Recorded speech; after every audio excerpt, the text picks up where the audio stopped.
He is having a training and consultancy firm called Shuhari Agile. He's also founded Coaching Dojo, which is a platform for agile practitioners and like-minded people. He's also a practitioner of NLP. He himself is a CSM, CSP, and soon to become CST and PMI ACP, with a vast experience in different domains and different technologies. So I would request Tushar to take forward and address the audience. Thank you so much. Thank you so much. Hello everyone. Hello everyone. Nice. So many people turning up. I am getting scared and nervous. Am I or not? All right. The today's topic will be more of a discussion rather than me talking. That will not be there, and we'll have fun. And hopefully, I get to the message that I wanted to actually give out to you, which is why Scrum works. How many of you have heard that for Scrum and Agile to work, we need a cultural change, we need a mindset change? How many of you? Almost everyone? Yeah? Has anyone asked why? Why? Anyone want to share any thoughts before we actually share? You want to share? The thought pattern has to change. They are used to Question is why?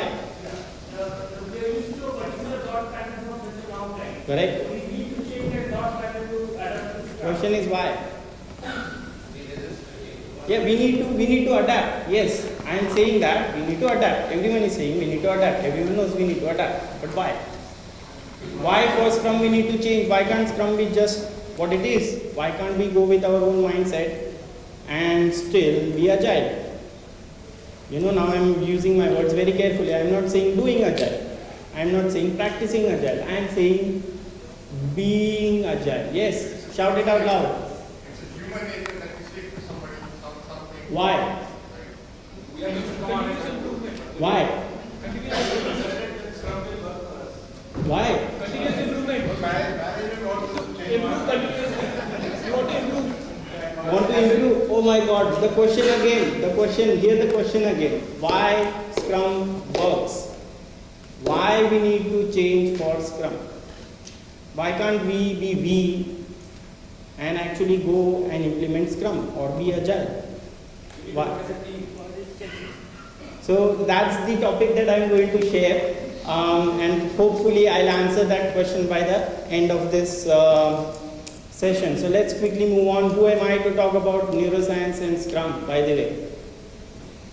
Yeah, so the credibility here, I'm just trying to build the credibility here. I'm PMI ACP certified, CSM, CSP, soon to be a CST, want to become a CSC, and I'm already a neuroscience certified coach, a transformational coach from Neuro Leadership Group founded by Dr. David Rock in Australia. Currently the group is called Neuro Leadership Group. Earlier it was called Result Certified Coaching System. So that's what I have learned, and that's why I got this connection of neuroscience and agile, and that's what I'm here to share with you guys. So before we even start, we need to understand where we are. As of now, the kind of work that we are trying to do and our kind of economy that we are working in, where are we? What sort of economy is that? So people say, and here's I'm trying to depict it in a pictorial form, that earlier we used to work, we were nomadics. We shifted to agricultural, we shifted to industry, and we shifted to information. Now currently we are, what we say is, we are in a knowledge economy. Everyone with me? Yes or no? Yes. Say yes loudly please. Yes. Yes? Alright. If you are not, then say no loudly please. Alright, okay. So we are in knowledge economy, but what is knowledge? We are a knowledge worker and we take pride in that, but what is knowledge? Knowledge is a mixture of two things, truth and belief. What you see right now, there are so many things in this room. What are you seeing? How are you perceiving it? Perception is everything. So there is something out there in the world but then the way you project it, the way you see it is what is making the entire difference. And the way you see it or the way you project it actually depends upon what? What does it depend upon? Whatever you see, project and perceive, what is it? Belief system. Thank you for that. So it is belief. And where does belief come from? Experience. And where does it really? Values and even faith. And all of that actually starts from your childhood, from your family, and then in your schooling, then in your college, then in your working environment. So that's how the mindsets are formed. Why is it called mindset? Because your mind is set. It is as simple as that. Mindset, because mind is set on to particular something, a particular way of working, a particular way of perceiving, a particular way of believing, a particular way of working. So that's why we say it is a mindset. And to change a mindset, a change in mindset is needed. And the question that we are trying to answer here is why. So mindset, it's all about belief and value system. Where is it? In brains. How much do we know? All right, let me throw you this question. What is it required for a successful project? What is required? Money? I give you lots of money. Will my project be successful? Guaranteed? Completion of a project is necessary for a successful project? No. I can complete very late. Value it delivers? No. Sorry? Clear requirement. I say it is a valuable software, but I deliver after 10 years when it was required. I give you the clear requirement, but then I don't have enough whatever is required to make it happen. Teamwork. For teamwork, what is required? People. Commitment is required, but by whom? People. So what is the most important thing for successful projects? People. You can have everything in this world, but if you don't have people to actually roll it out and do something about it, then nothing is going to happen. So it's all about people, it's all about brain. We are dealing with brains here, we are dealing with people here, but how much do we know about brains? How much do we know about people? Hardly anything. It has been just the last decade where neuroscience has actually started gaining momentum, and actually we are trying to understand how brain works and hence what should be done. And I am still I would like to meet the people, Ken Schober and all those people who have written Agile Manifesto as well as Scrum. I would like to meet them and understand how did they know so much more about brain when no one in the world actually knew at that point in time so much about it. So that's what they used actually. So it's all about mindset, it's about brain, it's about people. The question is, to be successful, do people or brain, are they responsible for it, or is it the environment and the culture responsible for it? What do you think? Is it brain? Is it people? Both? Most of them say both. I would say this. It is the environment and culture for that brain, which is made available to those people. That's what matters. So what we are saying is, everywhere you will hear that people need to change, and I am saying no. What needs to change? The environment and culture for those people need to change. Who will provide that environment and culture? People. Who is management?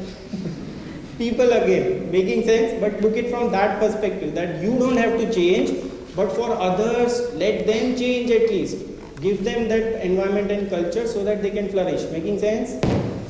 Alright, so how do you change? Okay, it looks good, it hears good, but then how do we? What do you mean by that? So in the earlier world, in the traditional world, we were focusing on the structure of activities, and hence we were focusing on procedure, control and compliance. The focus was there. But in the knowledge industry, which is what we do today, which we are doing today, right now, what is important? People, empowerment, participation. Why? Because it's all about knowledge of individuals. The focus is now knowledge, individual and people. Clear? let's look at a very good video from Dan Pink about what motivates people. It is a short one.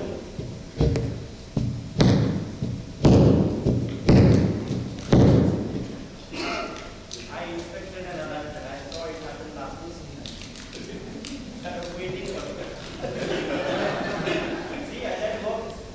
And is my mic working? Do I need a mic? I don't need a mic. Alright, let's play the video. Now, once you do that, it turns out there are 3 factors that the science shows lead to the better performance. Not to mention personal satisfaction. Autonomy, mastery, and purpose. Autonomy is our desire to be self-directed, to direct our own lives. Now, in many ways, traditional notions of management run afoul of that. Management is great if you want compliance, but if you want engagement, which is what we want in the workforce today as people are doing more complicated, sophisticated things, self-direction is better. Let me give you some examples of this, of almost radical forms of self-direction in the workplace that lead to good results. Let's start with this company right here, Atlassian, an Australian company. It's a software company, and they do something really cool. Once a quarter, on a Thursday afternoon, they say to their developers, for the next 24 hours, you can work on anything you want. You can work on it the way you want. You can work on it with whomever you want. All we ask is that you show the results to the company at the end of those 24 hours in this fun kind of meeting, not a star. You know what is this called? FedEx days, yes, that's what he's talking about. And don't call it FedEx because they might just call you and sue you. Anyways, Our chamber session, but this fun meeting with beer and cake and fun and other things like that. It turns out that that one day of pure, undiluted autonomy has led to a whole array of fixes for existing software, a whole array of ideas for new products that otherwise would never emerged. One day. Now, this is not an if-then incentive. This is not the sort of thing that I would have done 3 years ago before I knew this research. I would have said, you want people to be creative and innovative? Give them a freaking innovation bonus. If you can do something cool, I'll give you $2,500. They're not doing this at all. They're essentially saying, you probably want to do something interesting. Let me just get out of your way. One day of autonomy produces things that had never emerged. Now, let's talk about mastery. Mastery is our urge to get better at stuff. We like to get better at stuff. This is why people play musical instruments on the weekend. You have all these people who are acting in ways that seem irrational economically. They play musical instruments on weekends. Why? It's not going to get them a mate. It's not going to make them any money. Why are they doing it? Because it's fun, because you get better at it, and that's satisfying for a moment. Yeah. I got this inkling. I got this idea for a business model. I just want to run it past you. Here's how it would work. You get a bunch of people around the world who are doing highly skilled work, but they're willing to do it for free and volunteer their time, 20, sometimes 30 hours a week. I went skeptically there. Oh, but I'm not done. And then what they create, they give it away rather than sell it. It's going to be huge. You need to fly in the face of so many things. But what do you have? You have Linux powering 1 out of 4 corporate servers in Fortune 500 companies, Apache powering more than the majority of web servers, Wikipedia. What's going on? Why are people doing this? Why are these people, many of whom are technically sophisticated, highly skilled people who have jobs? Okay? They have jobs. They're working at jobs for pay, doing sophisticated technological work. And yet, during their limited discretionary time, they do equally, if not more, technically sophisticated work, not for their employer, but for someone else for free. That's a strange economic behavior. Economists who look into it, why are they doing this?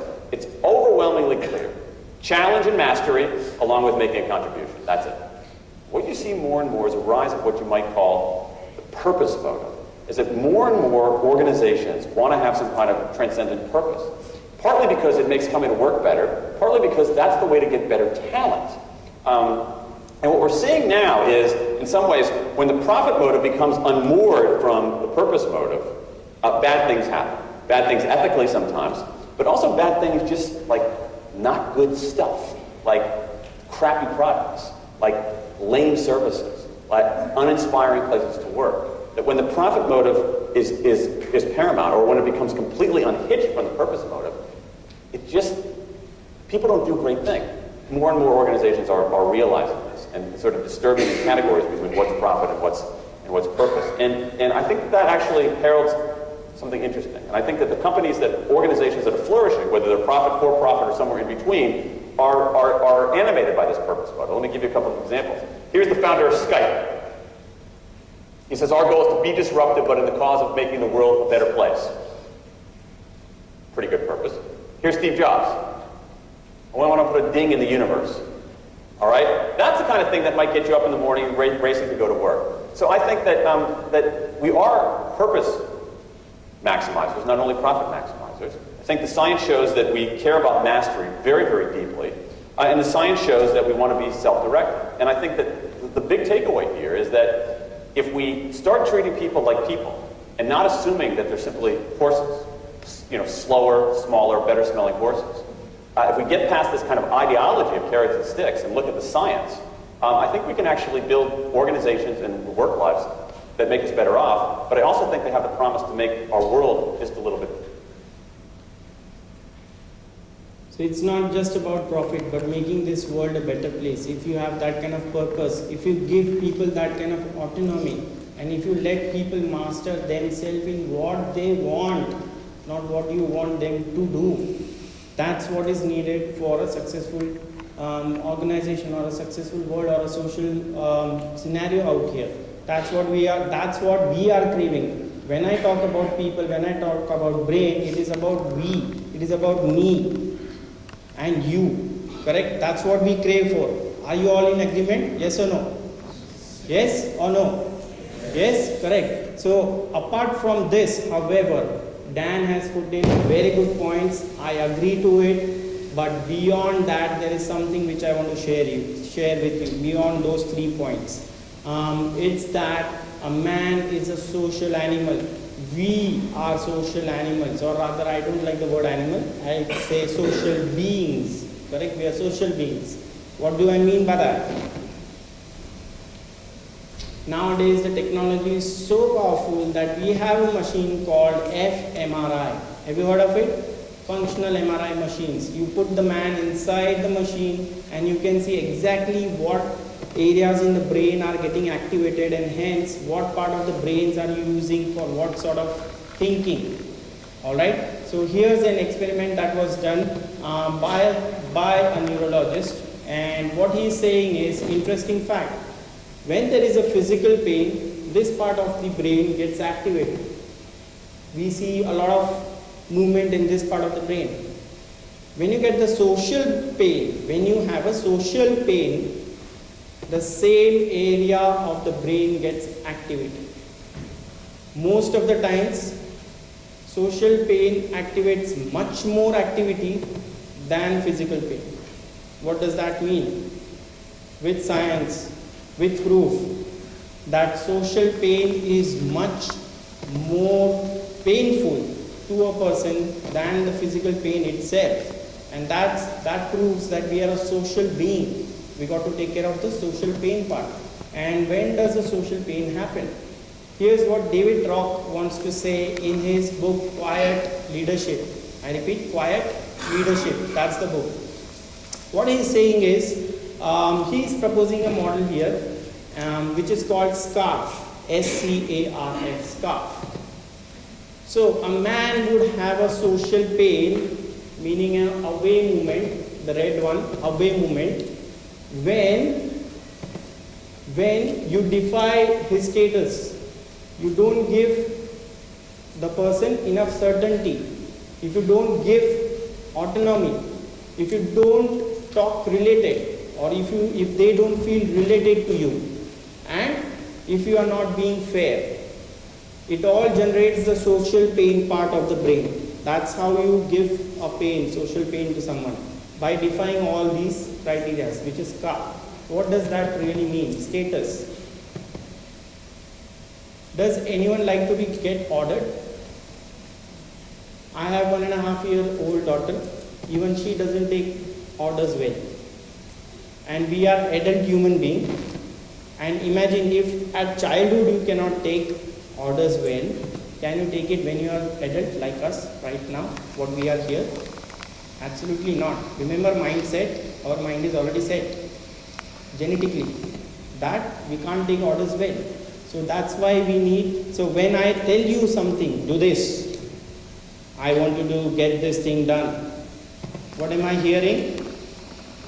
Probably the other person thinks I can't think for myself. Probably the other person is thinking that I can't think for myself. I don't know what I am supposed to do. I haven't done what I was supposed to do. I am hurting. I mean, my status is getting hurt. Making sense?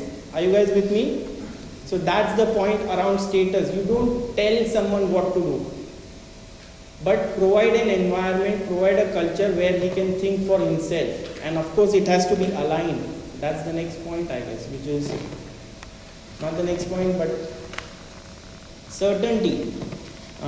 This is a very interesting one, if you can read it. There will always be a lie in belief, over in lover, end in friend, us in trust. I like that line the most. And if in life. There is always a if in life. I'll give you a scenario. It's your friend's birthday, or your father's birthday, or your mother's birthday. Alright? All the celebrations and all the party, whatever is required for the party, it's all set. You are set for the party, you have invited guests. You have told your husband or your spouse, whoever it is, that be on time because we are going to have a celebration. We are going to have a party at home. Alright? And he commits that, okay, I'll be there at the home at 6 o'clock. Everyone with me for the party. Alright? That's the story. Now, everyone starts coming in, it is 6 o'clock, the party has started, but the person has not come to home yet. 7, 8, 9, it is 10 o'clock, the person has not yet arrived. Nowadays we have mobile phones. I am trying mobile phones, but it is not reachable. Or he is not answering. Alright? 11 o'clock, 12 o'clock, it's 1 o'clock, it's 2 o'clock in the night, but the person is not yet home. What would you start thinking? Always negative. Always fear. Always. What is happening here? If you don't have the visibility, if you don't have the transparency of what is happening with him, what does human being think? Fear. Something wrong has happened to that person. Correct? So, that's what certainty is all about. When you give your client enough transparency, enough visibility, he is certain of what he is going to get, when he is going to get. Suppose you are coming down to Pune, this is Pune. Suppose you are coming down to Pune from Bangalore or Mumbai or some other place outside, right? And if you are flying with your colleague in the same flight, would your colleague ask you, is the flight delayed? How long is the flight delayed? Will he ask that kind of a question? Yes or no? Are you guys with me? No. Why? Because he is flying with you in that same plane. That's how you should be with your client. That's how you should be with everyone rather. Fly in it together. That will give that certainty. That will give that, transparency and visibility. That will cool us down. And all those other questions and metrics and everything will go away because I can see exactly what's happening. All that fear will go away. The brain would calm down. Alright, autonomy. We just saw a classic example of autonomy in Dan's example, right? Open source projects, why do we do it? We are left, and FedEx Days, by the way, again an autonomy example, correct? So there are different types of autonomy. In the interest of time, I'll skip it, but I'll at least touch upon two. The opposite of autonomy. Autonomy is where we make informed, self-improving decision. Informed, self-improving decision taken by whom? Himself, myself. Correct? That is autonomy. What is the exact opposite? Anxiety, overwhelmed or unable to make decisions. Does that happen with you? It always happens with me. I have so many choices and I am not able to decide and I get anxious. Then I choose whatever, my social or my society wants me to buy. I'll buy that. I'll make that kind of a choice, correct? So it's a social peer pressure that comes into the play there. So that's the opposite of autonomy. So you got to be at the autonomy end, not at the anxiety end. Relatedness. What does relatedness means? It means safely connected to the people around you. And how safe is that? Is it realistic? Is this realistic? Are we really safely connected to people?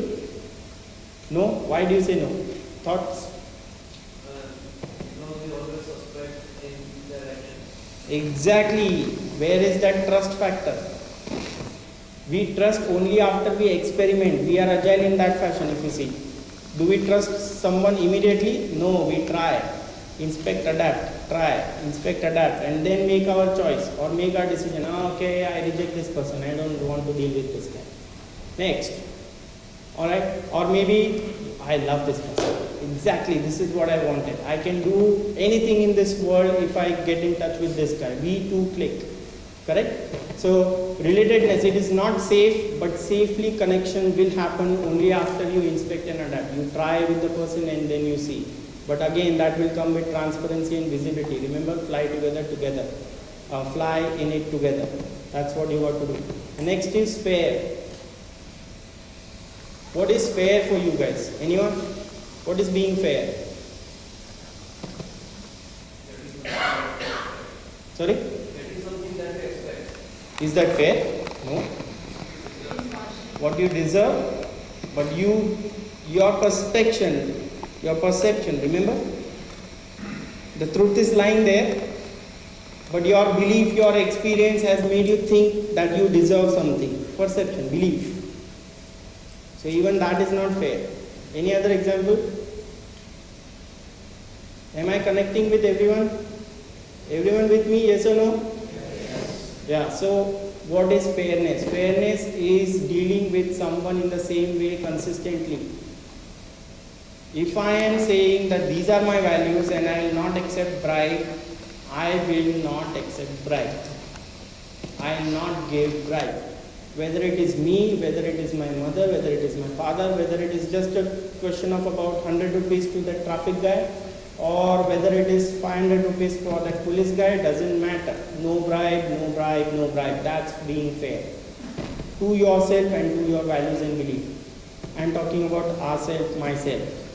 Being fair with others in the same way. If I am saying to her that you have done this, so I'll do this to you. If someone else also does it, then you got to do and deal with that person in the same way. If you don't deal, if you change, she knows it. Wherever in the world she is, she knows it.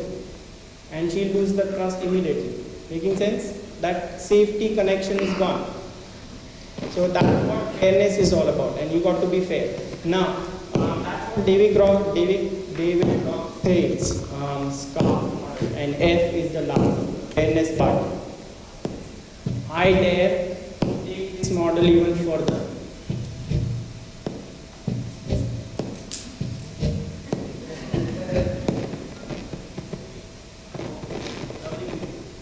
I dare to take this model even further. Alright, is my voice audible? Yes. So I dare to take this David Groff's model even further. I am saying just fairness doesn't bring in trust. What is really needed is trust beyond what I have just mentioned. So you've got to fulfill the status of the people you are working with and yourself. You've got to have certainty, you've got to have autonomy, you've got to be related, you've got to be fair, but beyond all of this, you've got to trust and be trustable as well. So I've just found a synonym. I was just trying to see what name should I give to my model. And the acronym that I came up with is CRAFT. It has all the words of alphabets of CRAFT plus a T. That's CRAFT. Doesn't matter. Is my voice audible enough? Is it okay? Do I need a mic? Oh, recording. Alright. That is also important.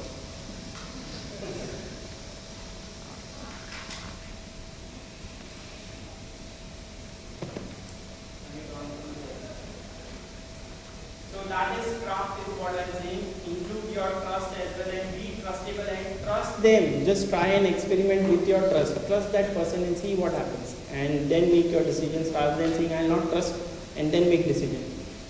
Clear? What does all of this have to do with Agile or Scrum? What the hell? Sorry? Trust the people that you are working with. Trust your client. Fly together with your client. Come on.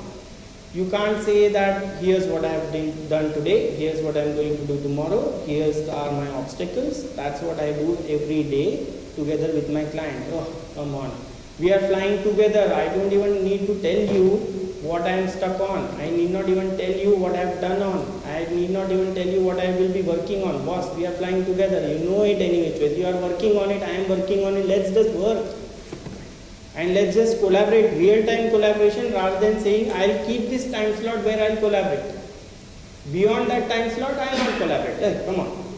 Yeah, it's not time for collaboration. My daily stand-up is in 15 minutes. I'll collaborate then. Please, come on. Alright. So here's what I have the connection between the two. Individuals and interactions over processes and tools. When you say individual, we are dealing with people. For that, we need to know the social factors that influence people, which is craft, and now I am saying craft. Customer collaboration, again dealing with people. 8 out of 12 agile principles talk about people. You can validate if you want. A lot of people go back at home and they try to recollect and they say, no, it was 9, not 8. Or no, it was 6 or not 8. Doesn't matter, dude. You got the message? Alright, why Scrum works then? So what we are going to do is, there are some charts out there. Can we have the charts please? I thought there were some charts out there. Please divide yourself in 5 groups. There are so many people. We can have many more groups. Depending upon how many charts we have.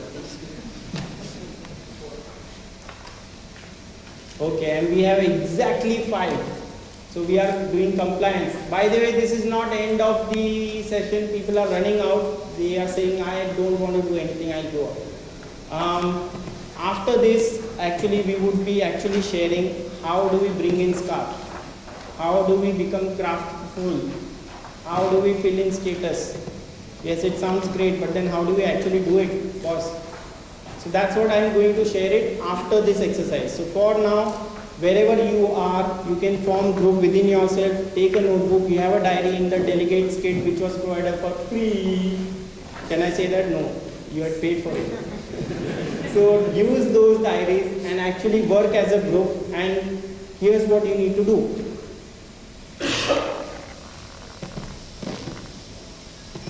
You can be in group of anything now because we are such a big crowd. Pick up a particular ceremony. I am giving you the autonomy now. Pick up any ceremony, any particular artifact, any particular role, or just think of Scrum as a whole, or just think of traditional methodologies like waterfall, and then try to understand or write down craft C, R, A, F, T, S, and discuss each of those points for whichever topic that you choose. Am I clear?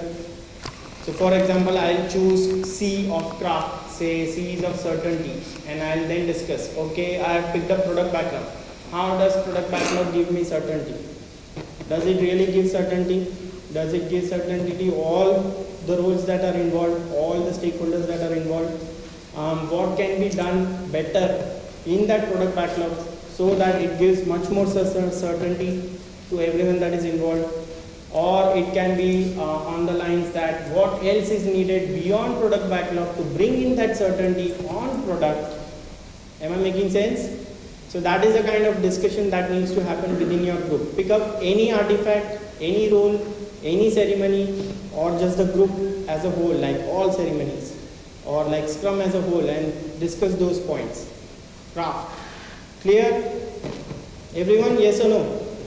Alright, so start. I'll give you 10 minutes for this. Alright, and then my mobile alarm will go on. Start, please. Use your diary, chart, whatever you have. Yes, you can use these two boards as well. We have two boards out here, two whiteboards. You might want to use them too.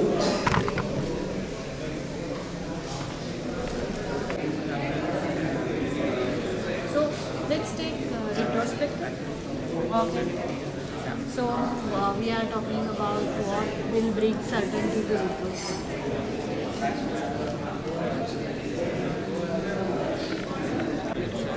From all this, we need to select only one. Yeah. So choose a topic from ceremony. Or any of these. Right start. Let's see. Started at the start. Then he said I have validated these, so I have made that after.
Or you want to say it as full party. You want to say full party. You should be 100% contributing towards it.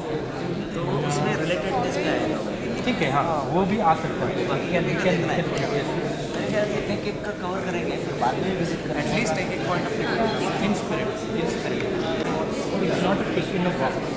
That's what she said. Articulation of the status cannot be represented. So, right. Because it's pretty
It's a fact also. It's a fact also. If it is not, we want the technique. What do we need to do? Then it becomes really easy. Following graph will match. Not necessarily. For example, And trust is something like whenever we are doing student estimation. you got my point, right? Someone might say, I have the exact plan, or we have exact money. What is that? And we might argue that I have the maximum certainty. They have to now discuss this. Discussion is important at this point. Whatever.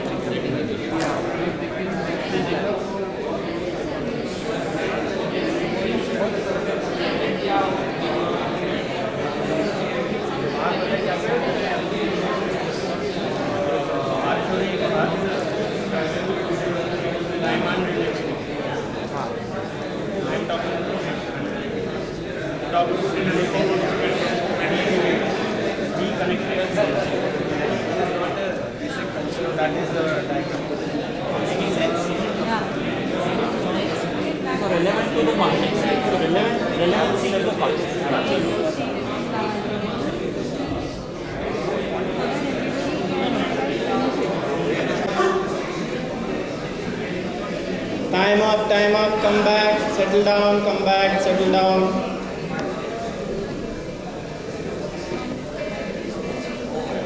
Guys, come back, settle down.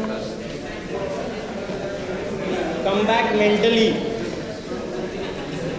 I know you are there in the room only. Someone was saying, I am already in room here. Come on.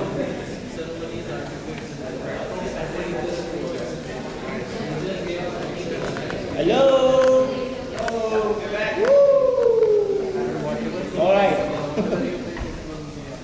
All right, settle down. Any point that someone might want to share? Only 2 points. I can take only 2 because of the time limit. Just 2 points. Somewhere you think that anything that Scrum does is violating SCARF or craft. Any such point? Anywhere, somehow, somewhere, something is getting violated of SCARF or craft. No one? So when we say autonomous, do we talk about the team is autonomous or one individual is autonomous? Everyone. Individually as well as team. Okay, so suppose we decide on certain features. Yes. As a team we decide. Team is of 9 people. 6 people decide, and as a majority, since 6 people say we need to stick with these, other 3 are also actually to buy in for what other 6 people are saying. Correct. So the other 3 people who did not actually buy in, since majority says, they also have to do. Alright. So Those 3 the people autonomous is gone, right?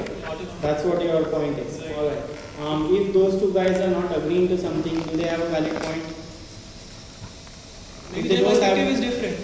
Sorry? So their perspective is different. Perspective is different. Exactly. So then you got to work on the alignment of the perception rather than rejecting the person. Making sense?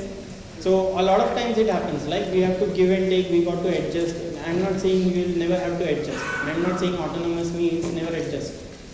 I'm not saying that. But what I'm trying to say is bring your perspective back. You got to fulfill his status.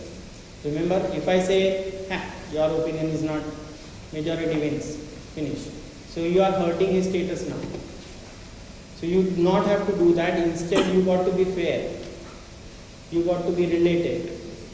You got to bring in certainty and say that, boss, if you are not agreeing, let's discuss. Let me align your perception rather than, and let me share my perception, and then we can debate and discuss. Rather than rejecting someone. Majority wins, forget it, let's move on. So we are running sometimes slower, and most of the times in Agile and Scrum, slower is faster. Slower is faster. You will spend a lot of time in discussing and debating, and the manager or someone outside looking at the team would say, these guys, where are they working?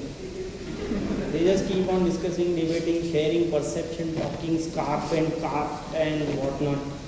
Where is the work done? Okay, boss. But you would be building the right thing. And you will get an engagement within the team and the organization. Remember that. Engagement is very different than just getting the work done. Doing the job is different than engagement. Clear? Alright. So I'll just take that one and move ahead. I don't want to keep you away from lunch. So the message is very clear. Be craftful. Comma, always. Don't forget that. I mean, I'll be craftful when I'm at home, but not at work. I'll be craftful when I'm got caught. Sorry, I will be craftful, or I'll wear my scarf. I'll wear my scarf. Okay, but only when I'm driving. If a police catches me because I violated some traffic regulation, then I will not follow scarf. I will not be craftful.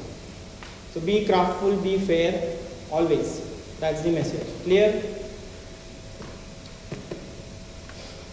Can scarf and craft actually go beyond Agile? What? Yes, yeah. Does scarf and craft have to do anything with Agile?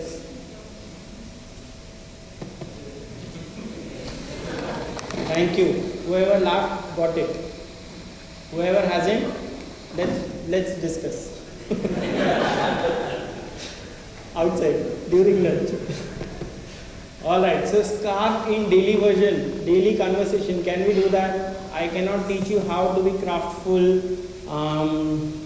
You know, right now in this such a short session, I take 3 days and then 3 months of coaching to actually do that entire stuff, to make you craftful. I'm not going to do that here.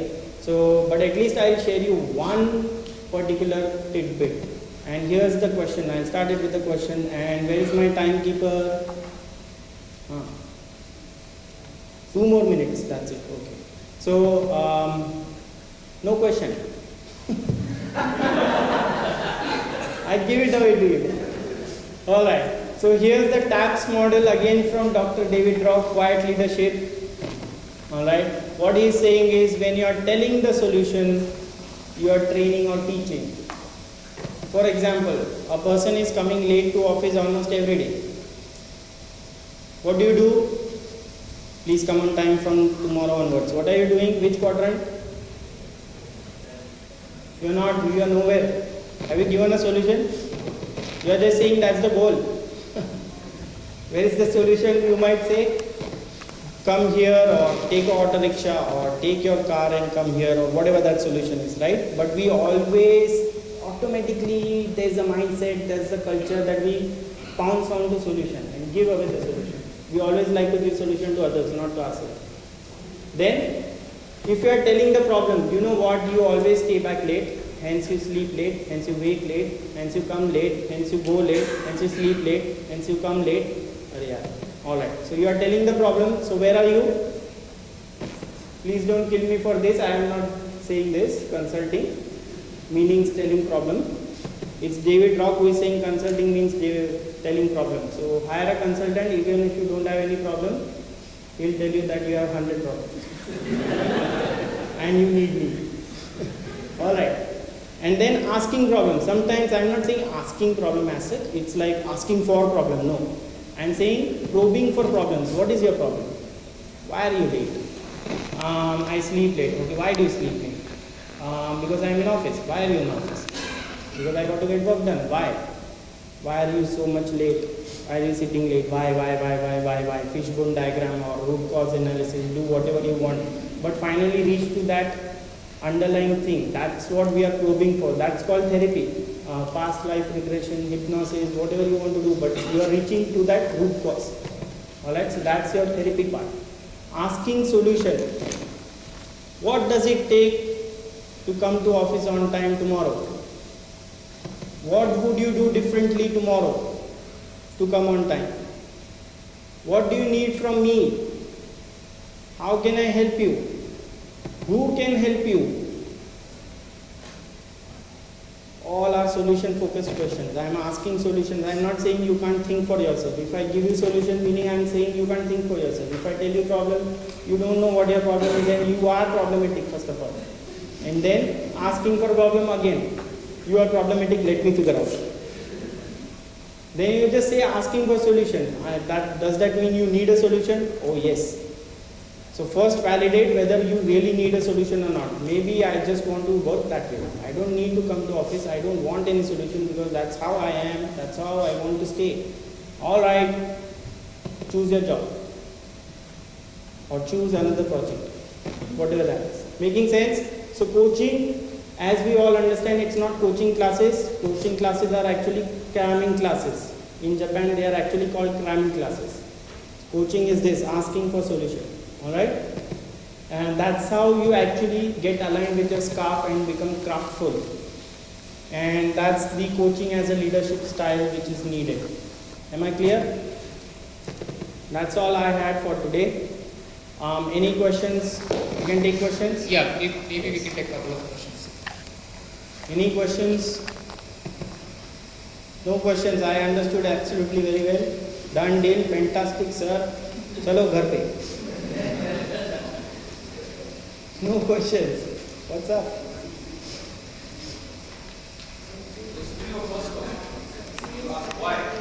Yes. Yes. What is the answer to that? Has anyone figured out why Scrum works? Why do we need to change? I gave you that answer. We need not change. We need to provide the environment and that particular culture for others to change. Do we need to change to provide that environment? Yes or no? That's the reason we need to change. Alright? Why I am putting it this way again and again? Because I am not hurting your status now. I am saying you need to change. I am perfect boss. I don't need to change. Come on. And this world will never change. Please. That's why I am putting it in the other way around so that I don't hurt your status. I am saying you need not change. No, you are perfect. Fantastic. But let others change. Can you do that? Provide environment and culture for others to change. Can you do that? Everyone is saying, yeah. Okay. For that you need to change. Probably. So you figure out. Alright. Anything else? Any other question? Did I answer your question by the way? Alright. Any other question? Everyone wants lunch.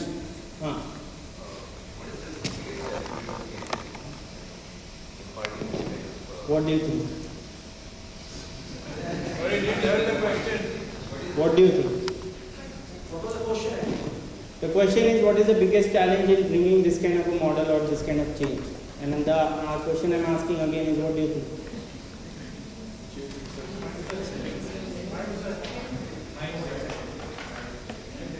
I've got the answer. See, I was not in 10 problem, 10 solution. Where was I? Got it? Alright. Anyone else?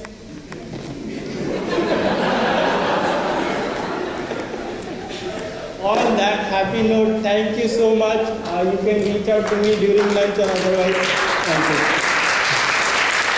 Thank you. Thank you, Tushar. So we will have a lunch break now, and Daniel's session would happen in the same room after lunch.